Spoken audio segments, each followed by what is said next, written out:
परम वंदनीय संत समाज एवं सज्जनों, बड़ी सौभाग्य की बात है जो आज का दिन सत्संग का समारोह है आपका गांव में। आज संध्या जनी सुबह साथ ही साथ नहावन पर्व है। अभी साहेब जी के द्वारा हम सब लोग बहुत सुंदर श्रवण किए कि संध्या पाठ साथ ही साथ भजन एवं उनके विचार जो हमारे महापुरुष संत विचार देते हैं, स्व चिंतन है, पर चिंतन नहीं। स्व नाम खुद चिंतन करना, खुद का पर का नहीं। खुद है क्या? खुद स्वयं है, आप है, आपसे पृथक अलग नहीं है, वो आपका स्वरूप है। हम चाहें तो इसका चिंतन मनन स्वाध्याय करें। जब संत महापुरुष की वाणी सुनते हैं, स्वाध्याय करते हैं, ग्रंथों का चिंतन मनन करते हैं, तब इसका हमें आत्मबोध होता है, जीवन में शांति मिलती है। कोई व्यक्ति सज्जन न नारी मनुष्य जहां भी हो, जब स्वयं का चिंतन नहीं करेगा, स्वाध्याय नहीं करेगा, पठन पाठन नहीं करेगा, तब तक जीवन में शांति मिल सकती नहीं। जो सुख है, शांति है, वो कहीं बाहर नहीं है। कहीं मंदिर में पूजा करके, प्रार्थना करके या मस्जिद में नमाज पढ़ करके शांति मिलेगी, ऐसी बात नहीं। हमें कुछ देर के लिए मन में सचमुच मिलता है, लेकिन पक्का रूप में नहीं। पक्का तभी मिलेगा जब सच्चे दिल से, तन मन धन से स्वाध्याय में, आत्मचिंतन में लगे। तो मैंने प्रथम कहा कि खुद को जाने। हमारे महापुरुष कहते हैं कि मेरा खुदा वही है जो मुझसे खुदा है, हजगी वह खुदा नहीं जो मुझसे जुदा है। जैसे कि उदाहरण से माध्यम से समझे कि हमारे महापुरुष कहते हैं कि चेहरा नजर आता है जब शीशा साफ होता है, भगवान नजर आता है जब दिल पाक होता है। चेहरा नजर आता है जब शीशा साफ होता है, जैसे कि ऐना है, दर्पण है। यदि उसमें धूल जमा हुआ है तो साफ साफ हमारा चेहरा दिखाई नहीं देता है कि हमारा जो चेहरा में, शरीर में दाग लगा हुआ है कि नहीं, प्रत्यक्ष रूप में मालूम नहीं पड़ता है। और यदि वही शीशा है, दर्पण है, साफ है, तो प्रत्यक्ष रूप में दिखाई देता है। हम उसको धोकर पोंछकर साफ कर सकते हैं। ठीक इसी प्रकार से हमारा जो मस्तिष्क है, दिल दिमाग है, वो प्रत्यक्ष दर्पण रूपी, शीशा रूपी में ये सत्संग है, ज्ञान की चर्चा है, ज्ञान की बातें हैं। यही हमें स्व अपर का बोध मिलता है। हमारे महापुरुष कहते हैं कि चेहरा नजर आता है जब शीशा साफ होता है। इसी प्रकार से भगवान नजर आता है जब दिल में पाक होता है। पाक यानी साफ सुथरा, निर्मल। भगवान वो स्वयं है, खुद है, ऊपर नहीं है।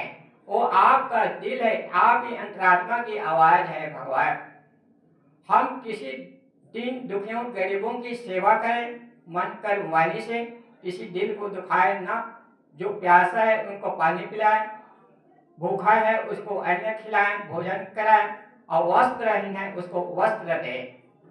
मानव मात्र प्राणी मात्र उनकी सेवा करें, यही पाठ है, भगवान है। और कहीं भगवान मिलने वाला नहीं, वो आपका स्वरूप है। इसलिए हमारे महापुरुष कहते हैं कि दिल दुखाना छोड़िए, दिल रूपा बन जाइए। आप पत्थर क्यों बने, आईना बन जाइए। तोड़ते हो आईने को किस लिए, ये जो दिखेगा उसी को दिखाएगा। इसलिए हमें और आपको चाहिए कि वो खुद को, अंतरात्मा को, स्वरूप को जाने। स्वरूप, स्व जो खुद रूप पदार्थ, अपना पदार्थ, अपना स्वरूप आपकी आत्मा है। जिसे सदगुरु विशाल देव जी कहते हैं कि पहली जानी स्वरूप को पाछे बंधन चीन, दोनों की परिचय भय तभी मोक्ष लगे लेन। सदगुरु विशाल देव जी कहते हैं कि पहले जाने स्वरूप को, स्व जो खुद रूप पदार्थ, अपना स्वरूप को जाने। पहले जाने स्वरूप को पाछे बंधन चीन, कि हमारा मन किस प्राणी और पदार्थ में बंधा हुआ है इसको जाने। हम बंधे हैं कि नहीं, बाहर का बंधन हमें छुड़ा सकता है, लेकिन अपनी विषय शक्ति है अंतरात्मा की जो गुलामी है, एक बंधन वो स्वयं चिंतन मनन से, स्वाध्याय से हम छुटकारा कर सकते हैं। तो सदगुरु विशाल देव जी कहते हैं कि पहले जानी स्वरूप को पाछे बंधन छीन, पाछे बंधन का छीन करें, पहचान कर जाने कि हम किस में बंधे हैं, हमारा मन किस में बंधा हुआ है, कहीं प्राणी में, कहीं पदार्थ में बंधा तो नहीं है। इसलिए हमारे महापुरुष कहते हैं कि कोई नारी में आसक्त है, कोई पुरुष मनोरथ है, कोई विलय विरागी जो अपने आप में मस्त है, कोई करोड़ रुपयों के स्वामी है, कोई किसी लंदा स्वामी है, मगर कोई विलय वैदिक जो मन इंद्रियों के स्वामी है। तो हमारे महापुरुष कहते हैं कि जिंदगी में जिंदगी का राज पाना चाहिए, मन इंद्रियों को सुबह रखना चाहिए, असत असाध्य का त्याग करना चाहिए, अपने को जानकर मस्त रहना चाहिए। अपने को जान करके मस्त रहे तो जीवन में सुख और शांति है। तो तमन्ना दर दिल में है तो कर खिदमत फकीरों की, नहीं वह लाल मिलता है अमीरों के खजानों में। अमीरों के खजाने वह सुख शांति नहीं मिलता है, वो सुख शांति आपकी अंतरात्मा है, आपकी आवाज है। सच्चे दिल से, सच्चे मन से साधना पर लगे, स्वयं का चिंतन करें, स्वाध्याय करें, मनन करें, तब आत्म स्वरूप का ज्ञान होगा और बोध हो जाएगा। तो हमारे महापुरुष कहते हैं कि जब तलक है जिंदगी फुर्सत होगी काम से, कुछ समय ऐसा निकालो प्रेम कर लो राम से। उस राम को जाने, स्वरूप को जाने, तब चिंतन करें, स्वाध्याय करें, मनन करें, तब जीवन में सुख शांति मिलेगी। तो सदगुरु कबीर साहब कहते हैं कि सुमरन करो राम का काल गहे केस, ना जाने कब मारी है क्या घर क्या पर्दे।